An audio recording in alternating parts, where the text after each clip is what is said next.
Et salut les matelots, et salut les terriens, comment allez-vous bien? Alors on se retrouve chez moi pour un format de vidéo un petit peu différent. Il y a quelque temps, je vais demander quel sujet de vidéo pouvait vous intéresser. Et certains d'entre vous m'ont demandé de faire une vidéo sur ma façon de préparer mes navigations. Voilà, donc on va aborder ce sujet-là. Donc on va voir comment je procède et comment je m'organise pour faire tout ça. Donc comment je m'y prends pour aller naviguer. Comment je me prépare? Eh bien, écoutez, on va décliner cette vidéo en plusieurs points. Donc, la météo, les marées, la destination, le matériel de sécurité, et puis la bouffe. Voilà. Premier point, les marées. Alors, si je commence par les marées, c'est que j'ai une raison particulière. À Foura, on est tributaire des marées pour pouvoir accéder à nos bateaux. C'est-à-dire que le bateau pose sur la base. Voilà. Il faut savoir que suivant les coefs de marée, je ne peux pas ramener mon bateau qui est encore mort au port pour pouvoir le charger et partir après naviguer. Voilà pourquoi je commence par les marées. Allez, on voit ça tout de suite sur l'ordinateur. Alors, pour les marées, comment je fais? Bon, déjà, on va aller sur l'onglet des marées. Hop, je vais aller dans mes favoris. Donc, vous voyez, navigation. Et moi, je vais sur le site Marée Info. Voilà. Comme vous pouvez le voir, on est le mercredi 7 février. Moi j'ai préenregistré donc mon lieu de départ, donc on est sur l'île d'Aix à Foura. Voilà, nous avons, à l'heure qu'il est, nous avons 4,35 m. Actuellement, il faut savoir que moi je ne peux pas ramener mon bateau à moins de 4,90 m. Voilà. Tant que je n'ai pas 4,90 m de hauteur d'eau, mon bateau ne peut pas accéder au port de Foura. C'est comme ça avec le tirant d'eau que j'ai. Donc il va de soi que là aujourd'hui j'aurais pu accéder de 13h17 jusqu'à 16h53. Voilà comment ça se passe. Donc je vais déjà checker les jours où je peux accéder au port. Alors ben, par exemple, allez on va aller, truc bête, hop, on va aller au mois de juin, comme ça. Alors au mois de juin, par exemple on va prendre le premier, allez le week-end du 7 au 9. Donc, je vais cliquer là, hop, donc on est bien le vendredi 7. Je descends ma règle là, voilà, à 4 mètres, hop, 90, 85 ça passe, mais j'aime bien me laisser une petite marge de sécurité. Donc je sais que de 3h38 du matin jusqu'à 8h17, je peux accéder à mon bateau, et de 15h39 jusqu'à 20h42, c'est faisable.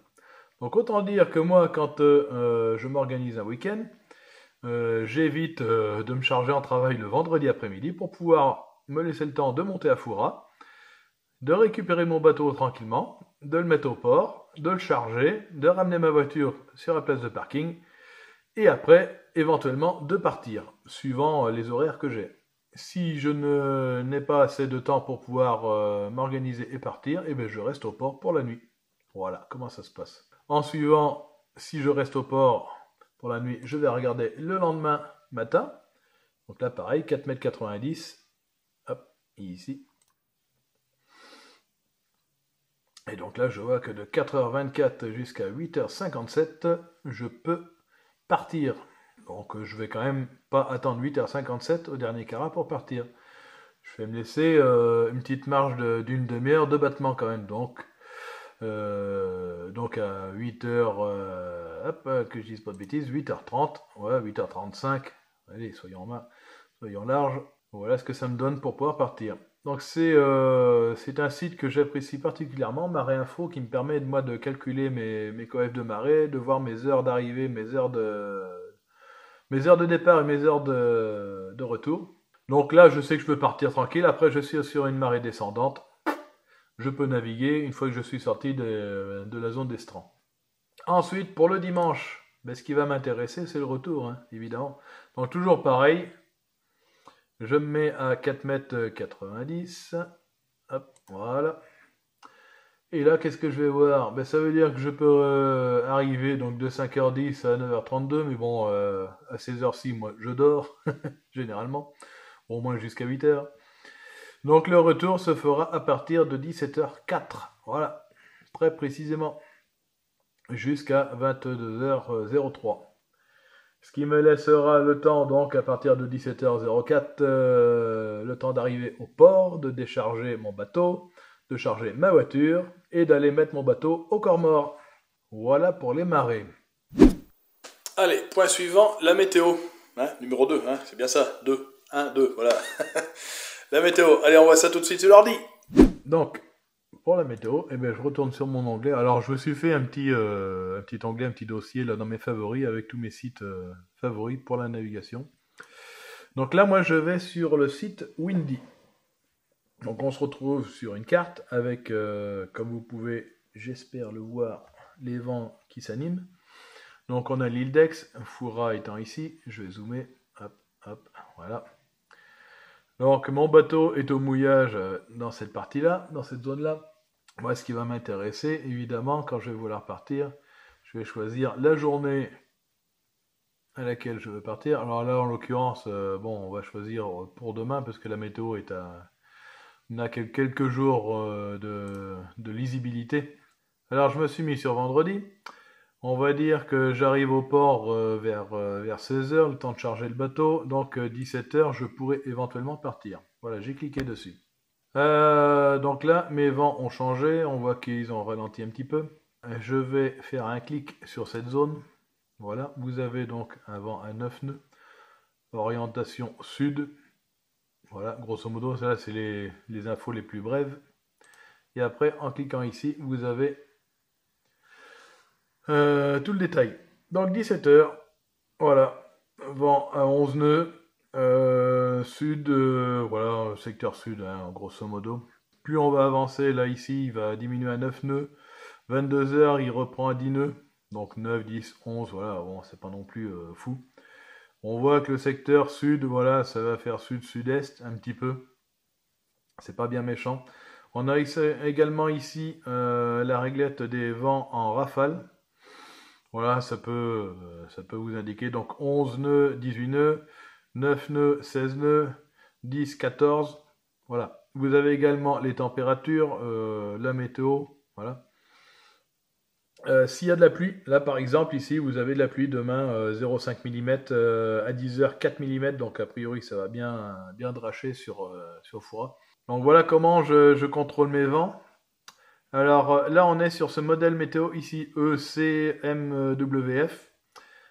Faut savoir que moi je regarde quand même donc les deux modèles, celui-ci et le GFS, qui peuvent des fois changer. Alors ça permet de faire une synthèse entre les deux.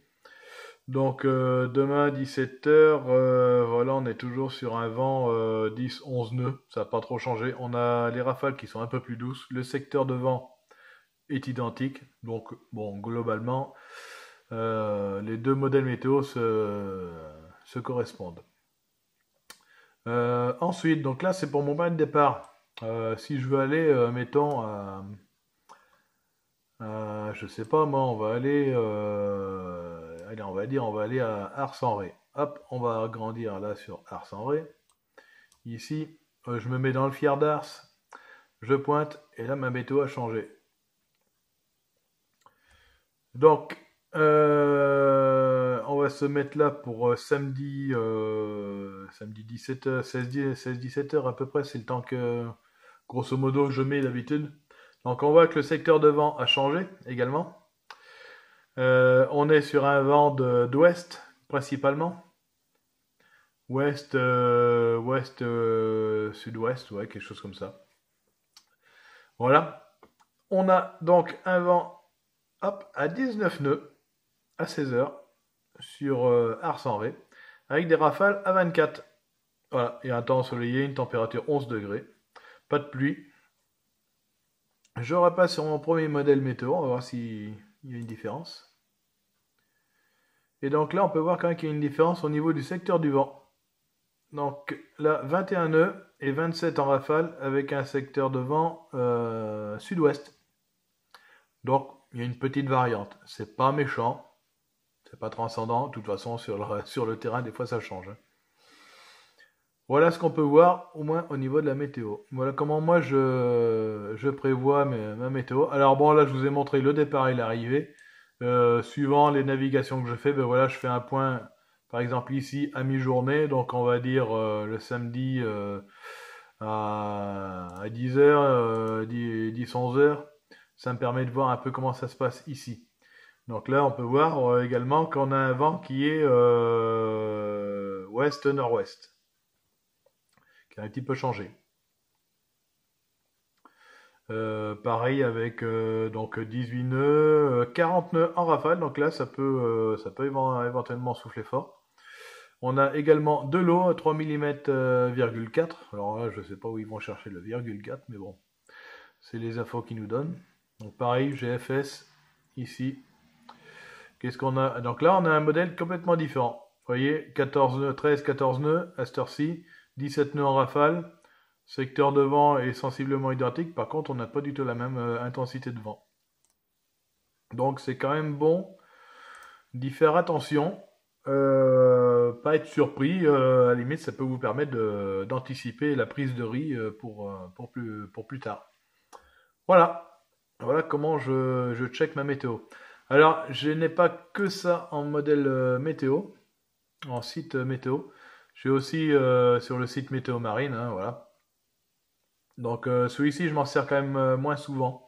Mais bon, c'est pas idiot de temps en temps faire un comparatif d'au moins 2 sites.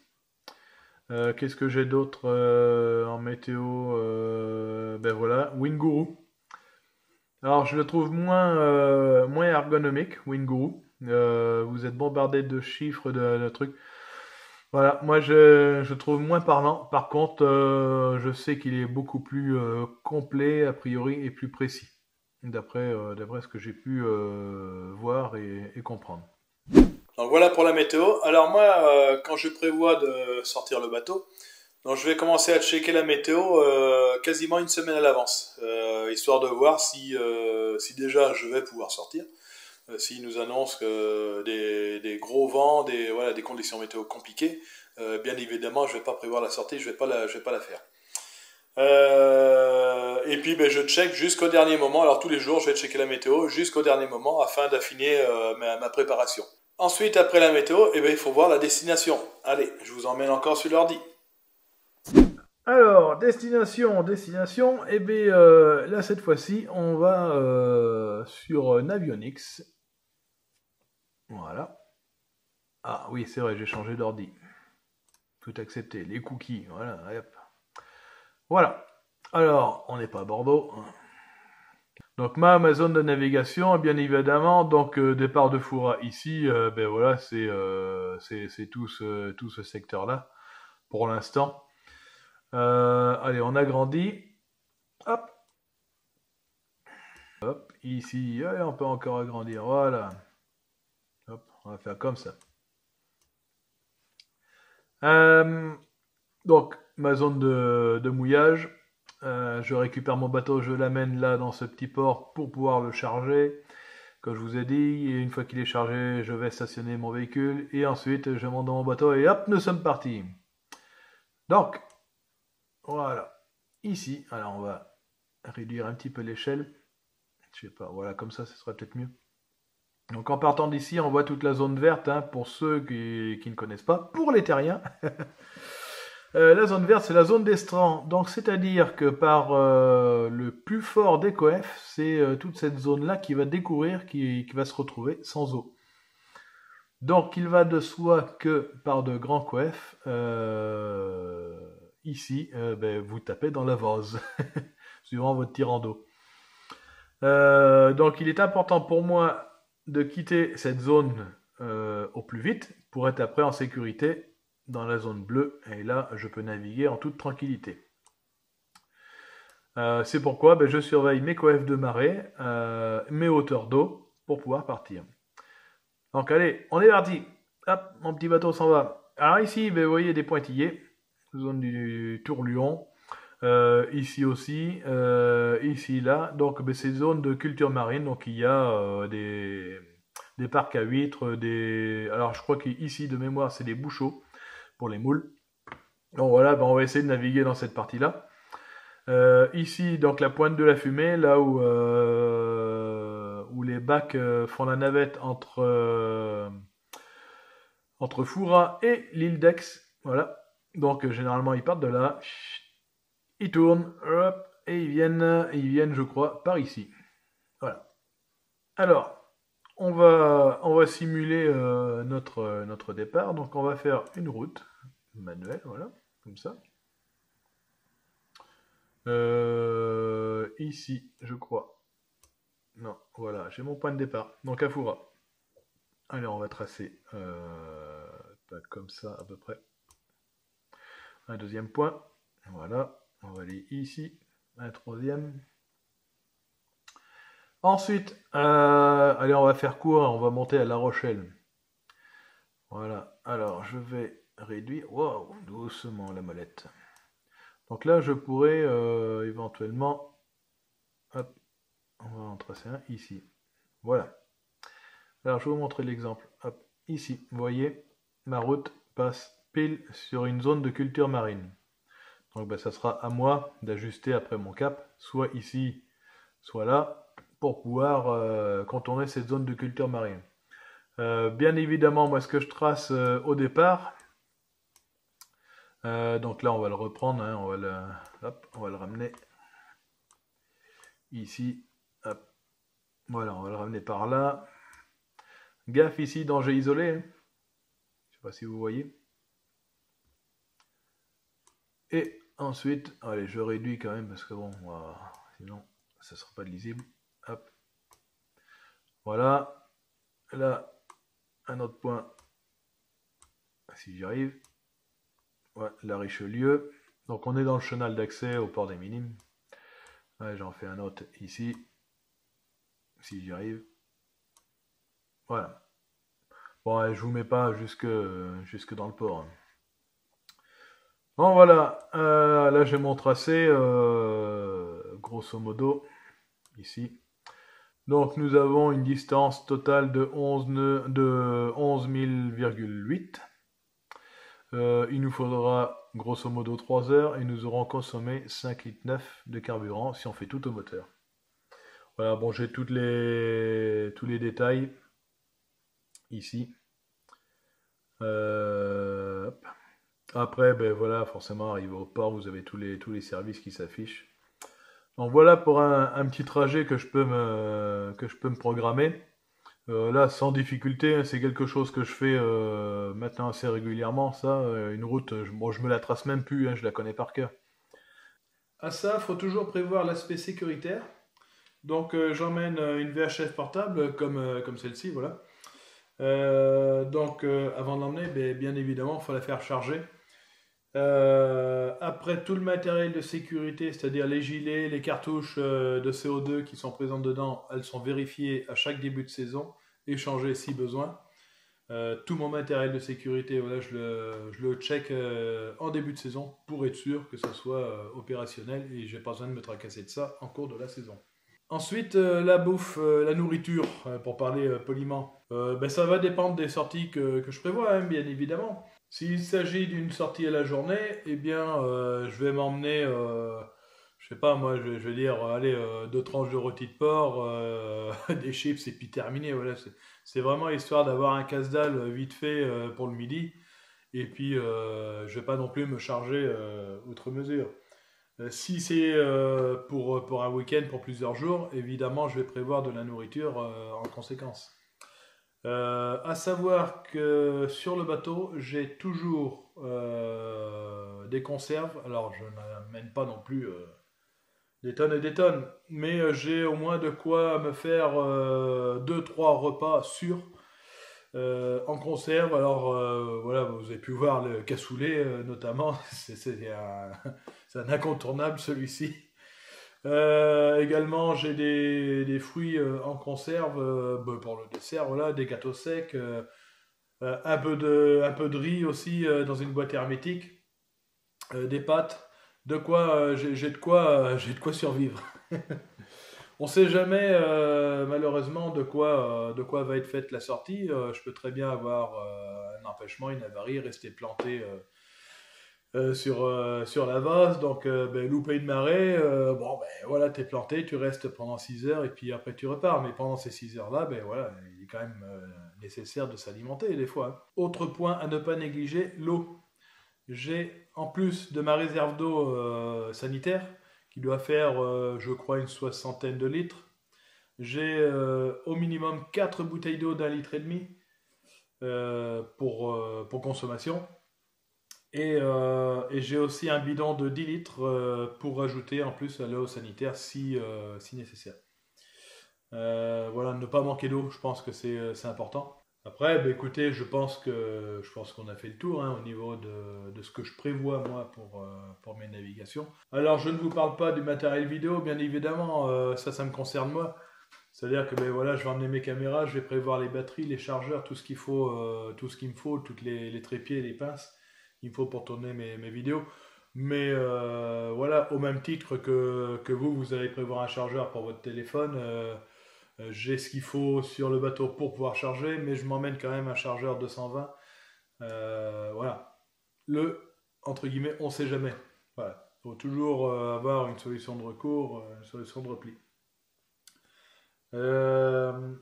Ensuite, j'ai, vous avez pu le voir, au niveau matériel de navigation, j'ai un GPS.